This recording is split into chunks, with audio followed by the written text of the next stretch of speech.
on this extremely difficult day. I'm Paul Andrews. I'm the president and CEO of the National Western Stock Show. The National Western Stock Show and our entire agricultural family across the world were heartbroken by the passing of Mason Lowe. Our thoughts and prayers go out to his family and everyone associated in this great sport at this very, very difficult time. At this time, I'd like to introduce Sean Gleason, who is the president and CEO of the PBR, for some opening comments. Thank you, Paul. I am Sean Gleason. I'm the CEO of Professional Bull Riders. We're here today because Mason Lowe suffered a fatal injury after getting bucked off of Hard Times, the bull that he was on, in the fourth section of round 2 during the PBR event that was held here in conjunction with the National Western Stock Show. Mason was pulled under his bull during the buck-off, and the bull's hind left leg struck him in the chest. Mason was wearing the required protective vest, but he suffered a massive chest injury that caused damage to his heart. He was immediately transported to Denver Health, where he was pronounced dead after his arrival in the emergency room. Mason is survived by his wife Abby, his mother Melissa Weisenhunt, his father Stacy Lowe, his sister Kayla Lowe, and his niece Blazy Lowe. Mason was a cowboy his entire life. He started riding milk cows when he was 3 years old with the help of his father. He joined PBR in October of 2011, shortly after he turned 18. And by August of 2012, he had already made his debut on PBR's premier televised tour. Mason won one of our most prestigious events. He won the Ty Murray Invitational in Albuquerque, New Mexico in 2016. Mason also rode 3-time PBR World Champion Bucking Bull Bruiser for a career-high 91 points. Mason was only one of 9 riders to ever cover Bruiser. Mason had a career riding percentage of 40%, covering 141 of 360 attempts in his career with the PBR. But Mason had a unique ability to dress them up and make them all look good. Mason was riding at his typically high level, covering 7 of 10 bulls this year, so far this year, as he was making his way back to the Premier Tour following a spate of injuries. He made the PBR World Finals 3 times and was well on his way to his 4th. Mason was unquestionably one of the most personable and beloved bull riders that has ever come through the PBR. His smile was infectious, and you only had to look at his lasting friendships with virtually everybody that he met, from bull rider to staff, friends and fans, to know what Mason was all about as a man. Our first priority the last 24 hours have been with Mason's family. We've been focused on easing their burden and pain during a very difficult time. We've been also focused on Mason's fellow bull riders who are going to come out tonight, strap it on, and ride their bulls in honor of Mason in the final rounds here at the National Western Stock Show. I have a statement I'd like to read from Mason's wife, Abby. Mason was the love of my life, and he was my best friend. He loved the sport of bull riding and his PBR family. He was loved by his family and friends, had a kind soul and a heart of gold, and he was always willing to help someone in need. I appreciate all of the kind words spoken about Mason. He will be dearly missed. We've set up a fundraising site in partnership with the National Western Stock Show, and I'd like to ask Paul if he could give some of the details about that. There are already significant contributions to that. All of the money will go to support Mason's family. And then we'll take a few questions.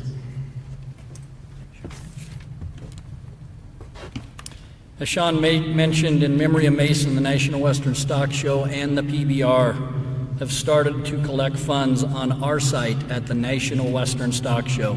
That site is nationalwestern.com. We invite those that are so compelled to donate to log on and make a contribution. 100% of these funds will go to the Lowe family, and donors will receive a donation letter from the National Western Stock Show, as we are a 501c3 nonprofit.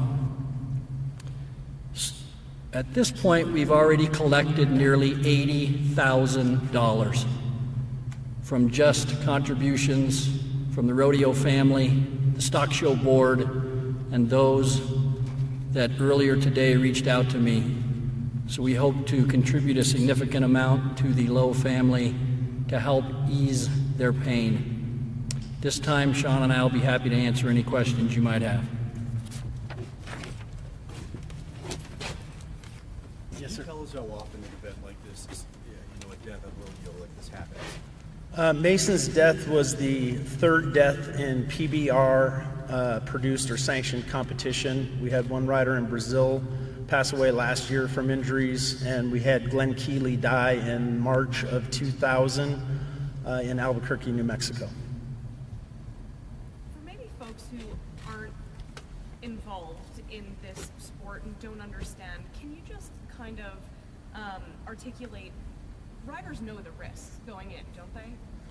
The riders absolutely know the risks, and to be perfectly honest, I know that every one of them would be riding bulls in their backyard for nothing if they were not competing on a national stage. And so, as professional athletes are rewarded for something that they love to do. What happens to the bull? The bull absolutely unintentionally killed Mason. It's difficult during a bull ride for the rider to control himself during the ride, but it's also difficult for the bull. And in this particular case, he had no idea that Mason had been sucked underneath him. So the bull did not do this with any malintent. Does it return to competition? The bull will return to competition. When Glenn Keeley died at a PBR event in Albuquerque in 2000, the bull that stepped on him was called Promised Land, which was a world champion bucking bull.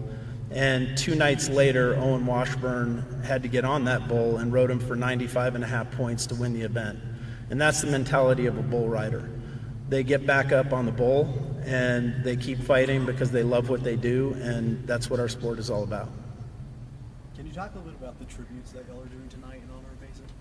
Yeah, I mean, obviously, from last night to tonight is a very short window, but we've been able to put together a tribute that will honor Mason, his great career with us, his personality, his infectious personality, and we'll run that tonight, but we'll also run it this weekend in events in Phoenix, as well as our minor league events across the country. There'll also be an in-arena fundraiser this evening where our volunteers will walk around with a boot collecting money for those that wish to contribute to Mason and that fund this evening. And again, 100% of those donations are going to the family. What do you tell people that are hearing the news of this, who are still planning on coming to the rodeo, who may be a little worried about it now? Well, bull riding is a dangerous sport, but I think that's why people have made us one of the fastest growing sports in the history of sports. Nobody wants to see anybody get injured, but it's a dangerous sport, and they know it. There's been 2 deaths on this tour in the 26 years that this tour has been operating.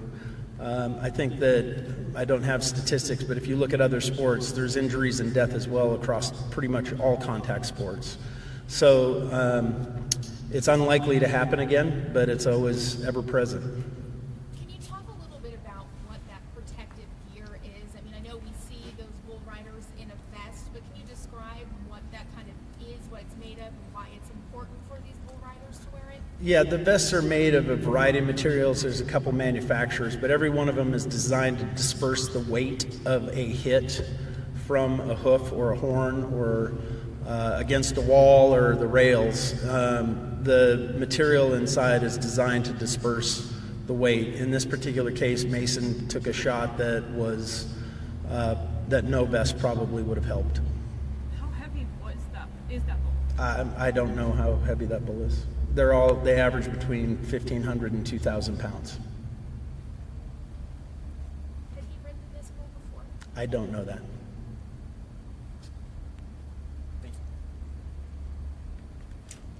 All right, thank you very much. Anything else? Thank you.